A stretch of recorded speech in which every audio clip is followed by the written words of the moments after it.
এখানে গণভোট এবং বনাম ইশতেহার একটা লড়াই হচ্ছে। ইনফ্যাক্ট গণভোট বনাম ইশতেহার।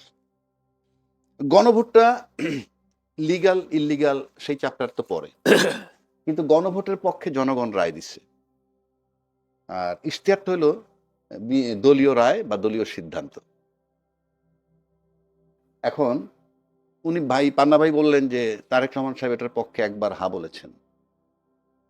উনি হা বলেছেন, এতে কোনো সন্দেহ নাই, হা বলেছেন। তারপরে আর কখন, ওইটাই ছিল চূড়ান্ত লাস্ট। এখন যে পরিমাণ ভোট পেয়ে এই বিএনপি জয়লাভ করলো, এবং আমার কাছে মনে হয় যে উনি যদি হা ভোট দিতে না বলতেন তাহলে বোধহয় গণভোট ফেল করত। উনি যেহেতু হাতে ভোট দিতে বলেছেন, আমি মনে করি, কারণ আমি তো এর বাইরে যেতে পারবো না, আমি অনুমান করে কিছু বলবো না, কাজে হা জয়লাভ করেছে। হা জয়লাভ করলে এখন তাদের জন্য এটা অব্লিগেটরি। কারণ আপনি তো প্রধানমন্ত্রী হয়ে যাওয়ার পর, উনি এখনো ওথ নেন নাই, বাট প্রধানমন্ত্রী তো আপনার মাধ্যমে আবারও তাকে একবার শুভেচ্ছা জানাচ্ছি, কারণ আমাদের তো ফোরাম নাই জানানোর। এবং জনাব তারেক রহমান সাহেব আমি আবার একটু অভিবাদন জানাই যে আজকে ওনার জন্য এই গণভোটটা আমি মনে করি পাশ করেছে। এখন সেই হিসাবে গণভোট যে এক্সিকিউশন, ওইটার আলোকে সংবিধানকে সংস্কার করাটা আমি মনে করি তাদের জন্য, মানে যদি আদর্শগতভাবে চিন্তা করেন, নৈতিকভাবে চিন্তা করেন, তাইলে তাদের জন্য এটা টু সাম এক্সটেন্ট তাদের দায়িত্বের ভিতরে পড়ে। এখন আসেন 2/3 মেজরিটি ওনার পার্লামেন্টে গেছেন, মানলাম না গণভোট, এটা অন্য কথা। মানলাম না ইশতিহার যেটা ওনারা দিচ্ছেন, কথার কথা, কারো কিছু করার নাই। বাট আমরা যে বিগিনিংটা চাইছিলাম যে একটা শক্ত বিরোধী দল গেছে, কারণ আমি ভোটের রেশিওতে যদি বলি, সিটের রেশিওতে 213টা তারা বিএনপি, জামাত পাইছে 66টা, ওরা পাইছে 6টা। সিটের রেশিওতে কিন্তু তাও স্ট্রং, কিন্তু ভোটের রেশিওতে কিন্তু অনেক ভোট পেয়েছে। সেই হিসাবে কিন্তু জনমত একটা বিশাল ব্যাপার, তার মানে বিরোধীদের পক্ষে একটা জনমত আছে। সেইটাকে মাথায় রেখে দুটো ব্যাপার এখানে আপনি আনছেন, গণভোট আর দলীয় ইশতেহার বাদ দিলে উচ্চকক্ষে দুই পক্ষের দ্বিমত নাই, কিন্তু উচ্চ কক্ষটা গঠন হবে কিভাবে সেটা নিয়ে একটু দ্বিমত আছে। উচ্চ কক্ষটা কি গণভোটের আলোকে হবে, গণভোটের যে সিদ্ধান্ত তার আলোকে, নাকি দলীয় ইশতেহার মোতাবেক? দলীয় ইশতেহার মোতাবেক হলে সহজ বাংলা, নিম্ন কক্ষে তারা পাইছে 2/3 মেজরিটি, উপরেও তারা পেয়ে যাবে 2/3 মেজরিটি। আর যদি গণভোটের আলোকে আসেন তাহলে তাদের সিট হবে পাশাপাশি, ধরেন অলমোস্ট 50-50, অলমোস্ট। তো সুতরাং সেটা তাদের দ্বিমত থাকতে পারে, কিন্তু প্রশ্ন হচ্ছে যে এই গণভোট, পান্না ভাই বললেন যে এটা বেআইনি হয়েছে, আমি তর্কের খাতিরে ধরলাম। প্লাস মান্না ভাই আরো একটা হয়তো একটু রাগ হয়ে বলছেন যে আমি গণভোট বুঝি না, আমি এটা বিশ্বাস করতে চাই না যে উনি বোঝেন না। না, আমি ওটা বলিনি। আমি হ্যাঁ না উত্তর আমি একবারে দেবো হ্যাঁ, বা যে প্রশ্নগুলো রয়েছে সেই সেটাই প্রশ্নগুলো আমি বুঝি না। বুঝি না, রাইট। কিন্তু তারপর আমি বিশ্বাস করতে চাই না যে উনি বোঝেন না, ওনার মতো লোক বোঝে না, এইটা আমি বিশ্বাস করতে চাই না। এটা হয়তো উনি বলছেন ওনার লজিক্যালি যে উনি এটা চান না আর কি, সোজা বাংলা।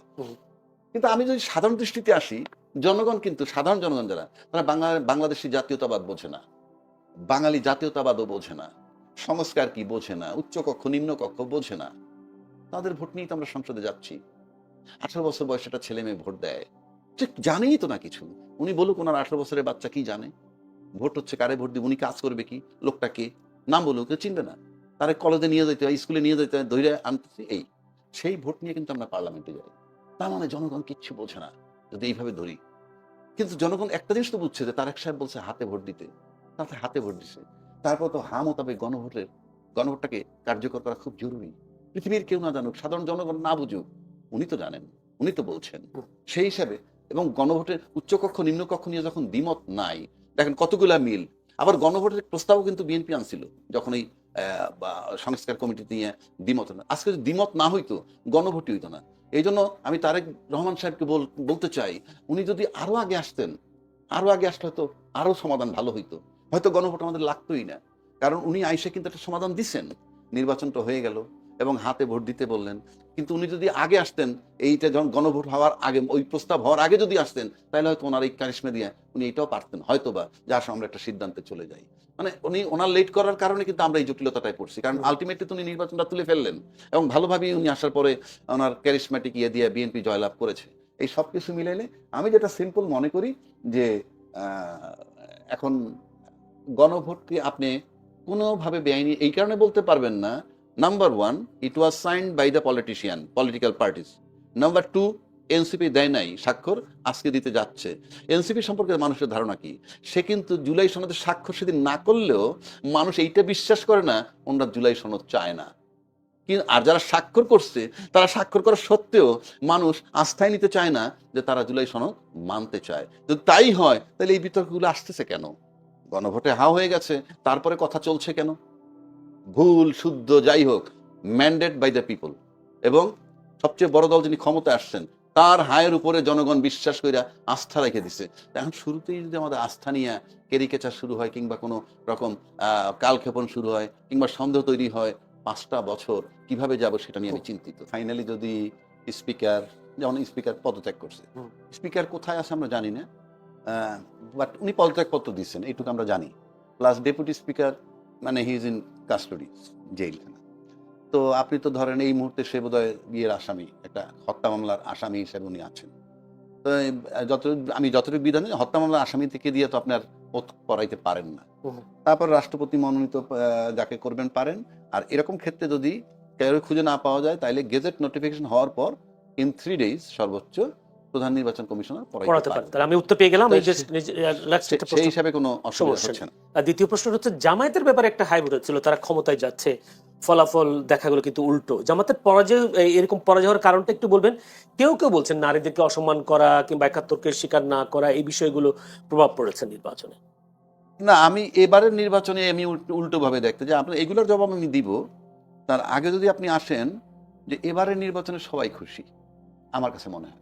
আমি যেখানে ভাই খুশি হতে পারেন, ভাই খুশি হতে পারেন না, আমি ভাইকে সেটা একটু বোঝানোর চেষ্টা করি। উনি তো বলছেন এনসিপি ফ্রম ডে ওয়ান আমি দেখি নাই কেউ অ্যাকসেপ্ট করছে তাদেরকে, মিডিয়ায় বা ইন্টারভিউতে আইনা কেউই না, তাকে যে যাই বলুক ওটা নিয়ে আমার।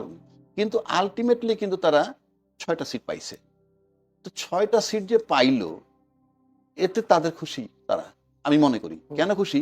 তাদের প্ল্যাটফর্মই থাকতো না, যাদেরকে বলা হয়েছে একটা সিটও পাবে না, 6টা সিট তারা পেয়েছে। কিন্তু কিভাবে পেয়েছে রাজাক ভাই? এটা তো ভোটে। আমি তো কাদের ভোটে? না, আমি সাদামাটা দেখে, কাজটা যদি বিএনপি করতো, আমার ব্যক্তিগত ওপিনিয়ন ভাই, আমি ধরেন শেখ হাসিনাকে সরাইছি, আমরা আন্দোলন করছি, সরাইছি, ভালো কথা, যাক। একটা আন্দোলন এরকম আর একটা আন্দোলন কিন্তু 15 বছর লাগতে পারে, এটা এভরিডে হয় না। তো সেক্ষেত্রে ওই শেখ হাসিনা চলে যাওয়ার পর কিন্তু ওরা আর ওই জায়গাটায় থাকতো না, যেটা আমরা মনে করি। আমরা বোধহয় এমন একটা শক্তি উত্থান হইতেছে, এই উত্থান বোধহয় দমানো যাবে না, ইত্যাদি ইত্যাদি। আপনি তাদেরকে, বিএনপি কিন্তু অনেক খুচরো দলকে অ্যাকোমোডেট করছে একটা সিট দিয়ে, যাদের নাকি দলের প্রেসিডেন্ট ভাইস সেক্রেটারি নাম পাওয়া যায় না, এদেরকে গিলে ফেলা যাইতো। কিরকম? দিলাম, থাকো, 20টা সিটি দিতাম, 10টা সিট দিতাম, 2টা মন্ত্রণালয় দিতাম, চলে আসতো নিয়ে। আমার ওপিনিয়ন, বিএনপির সাথে তো আমার বনবে না, এটা ওনাদের ব্যাপার। সুতরাং এনসিপি খুশি কেন? তার প্ল্যাটফর্মটা থাকলো। এখন কিন্তু এটা কলেবর বৃদ্ধি করবে সে আস্তে আস্তে। এবারে আসেন জামাত। জামাত এককভাবে তার অর্জন কিন্তু 3টে সিট, আমার জানা মতে এককভাবে 3টে সিট অর্জন তার। আর একবার 14টা পেয়েছে, একবার 18 পেয়েছে, সেটা বিএনপির সাথে একত্রে জোট করে মন্ত্রী হয়েছে 2জন। কাজে আমি এককভাবে যদি যাই ওই জায়গাটায়, 3টার কাছ থেকে যদি সে 66টা আসে, 3 22 68, তাহলে অলমোস্ট 3 23 69, প্রায় 23 গুণ। এটা তার জন্য বিরাট অর্জন। প্লাস 3টা কোথায়, কোন নির্বাচনে পেয়েছিল না কেন? এবং তার ভোটার আমাদের 37.something ভোট পাইছে। এরা যে সব তার ভোটার কি ভোটার না, সেটা তো আমরা নেক্সট ইলেকশনে আবার দেখবো, কিন্তু আজকে পর্যন্ত তো তাই। এখন তাহলে সেও খুশি, এবং সে একটা শক্ত বিরোধী দল হয়েছে, তারপর উচ্চ কক্ষ নিম্ন কক্ষ লড়াই হইতেছে। আলটিমেটলি যদি দলীয় স্থিরও করেন, তাহলে আমি জানি না কোনটা করবেন, গেল এটা, সে খুশি। আসেন তারপরে বিএনপি, কেন খুশি হবে না? বিএনপি তো আলটিমেটলি ক্ষমতায় গেছে, ক্ষমতায় যখন গেছে এটা খুশি হওয়ার কথাই। এবার আসেন আওয়ামী লীগ, কেন খুশি হবে না আওয়ামী লীগ? আওয়ামী লীগ তো এনসিপি আর জামাত যে যদি ভোটের হিসেবে হয়, ভোটের হিসাবে পিয়ার পদ্ধতি হলেও তো ওনাদের আসন বেশি থাকছে তো না, যদি বেশি থাকছে আর পিয়ার আর জনগণের ভোটের রেশিওতে যদি হয়, তাহলে তাদের প্রতিনিধিত্ব কম যাবে প্রতিপক্ষে, এটাই। সো এই কারণে তারা ওটা চাচ্ছে। এই কারণে আচ্ছা, তারা যখন এই দাবিটি তোলে, খুব ভালোভাবেই তারা নিশ্চয়ই হিসেব নিকেশ করেই এই কথা বলেছিল যে আওয়ামী লীগ যে নির্বাচনে আসতে পারবে না বা একেবারে বাদ হয়ে যাবে, তারা কিন্তু এই হিসাবটা মাথায় নিয়ে বলেনি। তারা আওয়ামী লীগ আসতে পারে, আওয়ামী লীগ আসলে একটা কন্টেস্ট হবে, হ্যাঁ, সেক্ষেত্রে আওয়ামী লীগের ভোট কম নয়, এবং একটু দেখা গেছে 2008 পর্যন্ত মানে পার্সেন্টেজে আওয়ামী লীগ সবসময় এগিয়ে ছিল। 35-40% মধ্যে দুই দলেরই, বাট বিএনপির চেয়ে আওয়ামী লীগ এগিয়ে অনেক ছিল। বেশি আসন পেয়েছে। যাই হোক, এই জন্য সংসদে মানে সংসদের নিম্নকক্ষে যদি হয়ে থাকে তার ভিত্তিতে বা আসনের ভিত্তিতে তারা এটা চাইছিল। দেখুন, আমার মনে হয় এ পর্যন্ত যাবে না, তার আগে অনেক ধরনের জটিলতা হবে। জটিলতা এখনই দেখা দিয়েছে। আমি জানি না যে কি হবে, কি হতে যাচ্ছে সকালে। আমরা তো সবসময় সংশয় প্রকাশ করি, সংশয় প্রকাশ করাটাই আমাদের কাজ, প্রশ্ন তৈরি করাটাই সাংবাদিকদের কাজ। আশাবাদী নয় কেন আপনারা, সংশয়বাদী কেন? না, এখন তো শোনা যাচ্ছে যে বিএনপি তো বলছে যে এটা তো সংবিধানে নেই, সাংবিধানিক সংস্কার পরিষদ বলে আবার কি আছে, সালাউদ্দিন আহমেদ বলেছেন। বিএনপির একাধিক সূত্র বলছে যে তারা একই সাথে সংসদ সদস্য হিসেবে এবং সংবিধান সংস্কার পরিষদের সদস্য হিসেবে ওত নিতে চায় না, তারা আগে এমপি হিসেবে শপথ নিতে চায়, পরেরটা পরে। এদিকে নিশ্চয়ই সরকারের পক্ষ থেকে আপত্তি আছে, যেহেতু তাদের মধ্যে সরকারই আয়োজন করছে শপথের। কিন্তু পেছনে তো জামাত আছে, এনসিপি আছে, তারা আপত্তি জানাচ্ছে। এরই মধ্যে আমরা তো এ ধরনের খবর পাচ্ছি, আমি জানি না কতটুকু সত্য না মিথ্যা, তবে একেবারে তো উড়িয়ে দেওয়া যায় না। এটা তো সত্য কথা যে বিএনপি যেটা বলছে যে সংবিধান সংস্কার পরিষদ বলে কিছু নাই, অতএব ঝামেলা হচ্ছে। ঠিক খবরটা পাচ্ছেন সেটা পরিষ্কার। খবর পাচ্ছে ঝামেলা কিছু একটা হচ্ছে, সেই ঝামেলাটা কোথায় গিয়ে দাঁড়াবে এটা বুঝতে পারছি। আমরা তো শপথ গ্রহণ আমরা তো বলেছিলাম, আপনারা এখানেও বলেছে যে আমি মনে করি না ডক্টর মোহাম্মদ ইউনূসের অধীনে কোনো নিরপেক্ষ নির্বাচন হতে পারে। আমি মনে করি না যে, এখনো বলছি, মানে এই কয়েকদিন আগে এসে বলেছিলাম যে নির্বাচন হবে কিনা, আমি তর্ক সৃষ্টি করতে চাচ্ছি না। যেহেতু আপনি বলেছেন ঐতিহাসিক হয়েছে, আওয়ামী লীগের সময় দিনের ভোট রাত 10টা থেকে শুরু হয়েছিল, আগের রাত 10টা থেকে, আর এই ভোট এই 2026 12 ফেব্রুয়ারি ভোট আগের দিন সন্ধ্যা থেকে শুরু হয়েছে। সেদিক থেকে ঐতিহাসিক। আওয়ামী লীগের মতো একটি দল নেই, সেদিক থেকে ঐতিহাসিক। এই ভোটটা আরো এগিয়ে, আগের দিন রাতে কিন্তু সন্ধ্যা থেকে আওয়ামী লীগের জন্য লাভ হয়েছে। আওয়ামী লীগকে আমরা যে কারণে অপবাদ দিয়ে আসছি, কেন কেন শুরু হচ্ছে বলে আপনি জানেন না? আপনি ফুটেজ দেখেননি? ব্যালট পেপার খোলা, ওই গণভোটের ব্যালট পেপার সামনে দেখা যাচ্ছে সন্ধ্যা থেকে, ওপেন ব্যালট বাক্সের উপরে, তারপরে আপনার রেজাল্ট শিটে সিগনেচার নিয়ে। আওয়ামী লীগের সময় এটাই ঘটেনি, সিল মেরেছে গণহারে আগের রাত থেকে, কিন্তু রেজাল্ট শিটে সিগনেচার দিয়ে নাও পোলিং এজেন্টদের, এটা তো ভাই ফুটেজে ধরা পড়েছে, কোনো লাল গল্প নয়, তাই না? তো আপনি সেদিক থেকে ঐতিহাসিক, হ্যাঁ, নানান কারণ ঐতিহাসিক। এবং ঐতিহাসিক আরো একদিক থেকে, পৃথিবীর ইতিহাসে কোনো নির্বাচন পাবেন না, নট অনলি বাংলাদেশ, পৃথিবীর ইতিহাসে কোথাও নয় যে একটা নির্বাচনের আগের রাত পর্যন্ত মানুষ কনফিউজিং অবস্থা থাকে নির্বাচন হবে কিনা। কিন্তু সাজানো ঘরে কিন্তু 18 মাসে রংচং করা হয়েছে, রদবদল হয়েছে, নিয়োগ হয়েছে। সেটাই বলছি, সেই রংচং করা হয়েছে, সেটা ভাল লাগে নাই, না লাগায় ফাইনালি একটা নির্বাচন আসলো। এখন সেই ঘরে ধরেন বিএনপি বসবে, তাহলে আওয়ামী লীগের সাজানো ঘর, সেই প্রশাসন পাহারাদার, সেখানে আজকে বিএনপি বসছে, তো সেটাও তো তাদের জন্য সুখবর। কেন যে বসছো তুমি এই ঘরে, পাহারাদার কিন্তু আমার। এগুলো তাদের কাছে আওয়ামী লীগ খুশি, তাহলে আমার কাছে মনে হয় যে এই মুহূর্তে খুশি তারা। এই সব দলই মোট এইরকম একটা নির্বাচন আপনি মানে বাংলাদেশে কখনো ঘটে নাই। এখন বলতে সবাই খুশি, সবাই খুশি আমার কাছে মনে হয়। এবং এই নির্বাচন সবাই ধন্যবাদ আপনাকে। যদি মঞ্জুর আলম পান্না, আপনার কাছে একটা প্রশ্ন, যে আসলে উনি বলেছেন আসলে সব দল খুশি, আমরা তা দেখলামও বিএনপি ক্ষমতায় এসে আওয়ামী লীগের রাজনীতি করার পথ সহজ হয়ে গেল কেমনটা মনে হচ্ছে। এই জন্য বলছি যে বিভিন্ন জায়গায় আওয়ামী লীগের কার্যালয়গুলো খোলা হচ্ছে, খুলে দিচ্ছে, জয় বাংলা স্লোগান দিচ্ছে, এবং বিএনপির নেতারা গিয়ে খুলেও দিচ্ছে এরকম। তাহলে কি বিএনপি ক্ষমতায় আসার কারণে আওয়ামী লীগের রাজনীতি করার পথটা সহজ হয়ে গেল? খুব স্বাভাবিক, খুব স্বাভাবিক। যদি রাজাকে ভাই বলেছেন সেই কারণে আওয়ামী লীগ খুশি। অন্তত রাজাকে ভাইয়ের এই পর্বের এই বক্তব্যে আমি সম্পূর্ণ একমত। সবাই খুশি, আমরা সবাই রাজা। এখন বিষয় হচ্ছে যে শুধু আওয়ামী লীগ, বিএনপি বা যার যার জায়গা থেকে খুশি তা না। দেখুন, এটি বাস্তবতা। বাংলাদেশের মানুষ যে দলই করুক না কেন, আমি সবসময় একটি কথা বলি, 80 থেকে 90% মানুষ মুক্তিযুদ্ধের চেতনায় বিশ্বাসী। সেই মানুষগুলোও খুশি। মানুষের মধ্যে একটা আতঙ্ক ছিল, একটা আশঙ্কা ছিল, অথবা আর একটা অংশের মধ্যে আশাবাদ ছিল, জামাত ক্ষমতায় চলে আসছে। ম্যাটিকুলাস ডিজাইন দিয়ে হোক, সেটা ইঞ্জিনিয়ারিং করে হোক বা মেকানিজম করে হোক, জামাত ক্ষমতায় চলে, অথবা ভোটের মাধ্যমে, মনে করেন যে কোনো একটা অংশ তারা বলছিল ভোটের মাধ্যমে জামাত চলে আসবে, তারা ঠিকই বলছিল, আবার আতঙ্কেও ছিল। আপনি নিশ্চয়ই, আমি আর কাউকে না উদাহরণ না দিই, আমি তো একজন সিটিজেন হিসেবে, একজন সাধারণ মানুষ হিসেবে, আমি তো চাই স্বাধীনতা বিরোধী কোনো শক্তি ক্ষমতায় না আসুক। হ্যাঁ, সেদিক থেকে আমিও খুশি, অন্তত এই জায়গা থেকে। গুড, সেটাই বলছি, সবাই খুশি। এটা তো বলতে হবে, তার কারণ এই যে স্বাধীনতা 54 বছর পর এসে এখনো এই যে এনসিপি, আমি সব নেতাদের কথা বলছি না, এনসিপির বিশেষ একটি অংশ অথবা জামাতের একটি অংশ, তারা মুক্তিযুদ্ধকে যেভাবে খাটো করেছে, এটা তো মেনে নেওয়া যায় না। এবং 18 মাস, জয়নুল আপনি বলুন নিজেকে আদালতের কাঠগড়ায় দাঁড় করেন, মনে করেন যে সাক্ষ্য দেন, আপনি কি নিশ্চিন্তে থাকতে পেরেছেন? মানুষের জীবনের নাভিশ্বাস উঠেছে নিরাপত্তার দিক থেকে।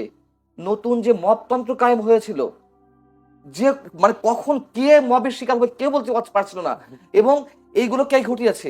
সবাই মিলেমিশে ঘটিয়েছে। জামাত ঘটিয়েছে, বিএনপি লোকেরা ঘটিয়েছে, এনসিপি এখন ঘটিয়েছে। কি আশা করেন সামনে মততন্ত্র হবে কি হবে না? কি আশা? কমবে তো বটেই, কমবে বটেই। মানে একেবারে যে বন্ধ হয়ে যাবে রাতে তা না, তবে অবশ্যই কমবে এবং একটা সময় বন্ধও হবে, এটুকু আশা করি। এবং তারেক রহমান যে আশাবাদ মানুষের মনে জাগাচ্ছে, হুম। মানে আমি তো প্রথমে বলেছি ব্রুট মেজরিটি অবশ্যই খারাপ দৃষ্টান্ত হয়ে আছে যুগে যুগে। হুম। এবারও যে খারাপ হবে না তা বলা যায় না, তবে আমরা আশা করতে পারি। তিনি তারেক রহমান সব বিরোধী দলের নেতাদের বাসায় গিয়ে গিয়ে দেখা করছেন, এটা নতুন সংস্কৃতি, অবশ্যই এটা ভালো উদ্যোগ। জি। এবং আওয়ামী লীগের রাজনৈতিক কার্যালয় আপনি খোলার কথা বলেছেন, এটা তো আশার কথা। দেখুন, এটা তো বাস্তবতা। আওয়ামী লীগের নেতা কর্মীরা যারা অন্যায় করেছে, অপরাধ করেছে, চুরি করেছে, বাটপারি করেছে, গুম করেছে, খুন করেছে, তাদের সবার বিচার আমরা চাই। কিন্তু একটা ইনস্টিটিউশন কেন বন্ধ রাখতে হবে, জি। যেটা রাজীব ভাই প্রথমে বলছিলেন? তো খুব স্বাভাবিক আমরা চাই। এবং এই যে টকশোতে যারা আসেন, তাদের এই অংশটাকে বাদ দিয়েন প্লিজ। জি। ওই যে উত্তপ্ত কথাবার্তা বলে, মানে ঝগড়াঝাটি বাধায় দেয়, এবং ওই যে ইনফ্লুয়েন্সিয়াল কথাবার্তা বলে নেগেটিভলি, বাংলাদেশের রাজনীতি নষ্ট হওয়ার পিছনে এই একটা অংশ কিন্তু দায়ী। জি। গণমাধ্যম যেমন দায়ী, এরাও দায়ী। জি। আমরা চাই প্রতিদ্বন্দ্বিতা থাকুক, প্রতিহিংসা না থাকুক। আর একটা প্রশ্ন, সেটা হচ্ছে আপনি নিজেই বলেছেন জামায়াতের মুক্তিযুদ্ধ বিরোধী একটা শক্তি আসুক ক্ষমতা, এটা আপনিও চান না, দেশের মানুষও চায়নি, কিন্তু ভোটের দিক হিসাব করলে জামায়াতের বেশ উত্থান হয়েছে। হয়েছে। সেই উত্থানটাকে আপনি কিভাবে দেখছেন, বা হয়েছে, এটা এই উত্থানকে আরো বাড়বে নাকি কমবে নানান- বিএনপির এই প্রশাসনিক ক্ষমতার দক্ষতার জন্য কি মনে হয় আপনার? এটা একটা ভ্যালিড কোশ্চেন যে জামাত আরো এগিয়ে যাবে কিনা। আমার মনে হয় জামাত এটি সর্বশেষ সুযোগ ছিল আমার ধারণা মতে। মানে ফোরকাস্টিং এর জায়গাতেও ওইভাবে নিশ্চিত করে বলা যায় না। 23 গুণ ওরা উত্থান হয়েছে। পেয়েছে, তার নানান কারণ আছে। দেখুন, জামাত পরিবার ভিত্তিক রাজনীতি করেছে 18 বছর। সমাজ মানে কি বলে এটাকে, এই শব্দটা আমি ভুলে গেলাম। Welfare politics. মানে এটা শব্দটা গ্রাম ভিত্তিক। হুম। হ্যাঁ, ওটা তো আছেই। জামায়াতের রোকন সদস্য সম্ভবত 2008 সালে ছিল 15,000। সেটি বেড়ে হয়েছে, আমি দ্য ডিপ্লোম্যাটের পরিসংখ্যান বলছি, দ্য ডিপ্লোম্যাট বা বাংলাদেশের বিভিন্ন গোয়েন্দা সংস্থার রিপোর্ট অনুযায়ী বলেছে। আওয়ামী লীগের সময় 2023-এর সেপ্টেম্বরে, 2024 7 জানুয়ারি নির্বাচনের আগে 2023-এর সেপ্টেম্বরে দ্য ডিপ্লোম্যাট একটা নিবন্ধ দিয়েছিল, প্রকাশ হয়েছিল। ওইখানে দেখাচ্ছে যে 15,000 থেকে তারা এই 15 বছরে বা 14 বছরে 70,000 সামথিং তাদের ওরকম সদস্য লোক হয়েছে। সদস্য হয়েছে। এবং তারা গ্রাম ভিত্তিক কাজ করেছে। দেখুন, এর মধ্যে আরো অনেক কারণ আছে। তাহলে নিম্ন আওয়ামী আয়ের- লীগের দমন পীড়ন ওদেরকে আর উত্থান বাড়িয়ে দিল, এটা বিষয়টা অবশ্যই তাদের রাজনৈতিক কৌশল, তাদের রাজনৈতিক কৌশলগুলোকে আমি স্যালুট করি। তাদের যে সাংগঠনিক ভিত্তি, আপনি ইচ্ছা করলেই টাকা দিয়ে যে কোনো দলের সদস্য, প্রেসিডিয়াম মেম্বার হয়ে যেতে পারেন। আমি চ্যালেঞ্জ করে বলছি, কয়েক কোটি টাকা, মানে দল বুঝে অবস্থা। তো শিল্পপতিরা হচ্ছে না, বড় বড় পদে যাচ্ছে না বড় দুই দলে। এবারও কিন্তু আছে। জামাতে এটি সম্ভব না, জামাতে এটি সম্ভব না। এবং এর আগেও বলেছে, জামাতের প্রত্যেকটা ছেলে বা মেয়ে যাই হোক, ছাত্র শিবির করার পর তাদের অর্থনৈতিক স্বাবলম্বী হওয়ার নিশ্চয়তা রয়েছে। তাদের ব্যাংকিং সেক্টর, তাদের অর্থনৈতিক যে সেক্টরগুলো অসাধারণ। যে দলের যেমন টাকার অভাব হয় না, চাঁদাবাজি করতে হয় না, ঠিক একইভাবে যারা শিবির করে আসে, ছাত্র সংগঠন করে আসে, তাদের চাকরি বাকরি অভাব হয় না। এদিক থেকে জামাতের রাজনৈতিক কৌশল অতুলনীয়, অভাবনীয়, অনেকটা কমিউনিস্ট পার্টি টাইপের। আগে যেমন কমিউনিস্ট পার্টি যে প্র্যাকটিসটা করতো, যাই হোক। কিন্তু এই যে ভোট বাড়লো, দেখুন আমার কিন্তু এই ভোটে অনেকেই বলছে যে 100% সহি শুদ্ধ তো ভোট হয়নি। আগের দিন থেকে ভোট মারা শুরু হয়েছে, সিল মারা শুরু হয়েছে, কিছু না কিছু ঘটেছে। টিআইবি যে রিপোর্ট দিয়েছে আজকে, সেখানেও বলছে তুলনামূলকভাবে গ্রহণযোগ্য। তার মানে বলেনি কিন্তু 100% বা 90% বা 95% বলেনি, কিছু ঘটেছে। এবং এটি সত্য কথা, গ্রাম পর্যায়ে এবং নিম্ন আয়ের মানুষ, আমি নিরক্ষর বা অশিক্ষিত বলবো না, নিম্ন আয়ের মানুষের মধ্যে এবং গ্রাম পর্যায়ে জামাতের জনপ্রিয়তা বেড়েছে, এটাই বাস্তবতা। এটাই বাস্তবতা। যদি আবহাওয়া রাজ্জাকি, আমি যদি আজকে নুরুল হক নূরের একটা বক্তব্য, তিনি বলেছেন জামাতের এই উত্থান অশনি সংকেত, জামাতের উত্থান ঠেকাতে গবেষণা করা প্রয়োজন বলে তিনি জানিয়েছেন, এবং এখনই পদক্ষেপ নিতে হবে। আপনি কি বলেন? ধন্যবাদ আপনাকে এবং আমার বন্ধুবর সহ আলোচক। আপনি প্রশ্নটা করছেন উত্থানের কারণ উনি কিছু বলছেন, আর নূর সাহেব বলছেন এটাকে দমাতে হবে। এই তো বিষয়। এই উত্থান কেন হইল তার, আমি আমার ব্যক্তিগত ওপিনিয়ন, এই দেশের মানুষ, আপনি যেমন মান্না ভাই একটা ভালো কথা বলছে যে জামাত খুব ক্যালকুলেটিভ। তারা বিভিন্ন প্রতিষ্ঠান করতেছে, এই কোন টাকা দিয়ে করতেছে সেটা সেকেন্ডারি, ওইটার ব্যাখ্যা তো আমার কাছে নাই, তাই না? তার ফান্ড, বাট কাজগুলো যে করতেছে সেখানে তারা কর্মসংস্থান তৈরি করতেছে। আপনার সব দলেরই সেটা ভাবা উচিত যে আমার যারা কর্মী থাকবে তাদের জন্য কর্মসংস্থান আমার দরকার।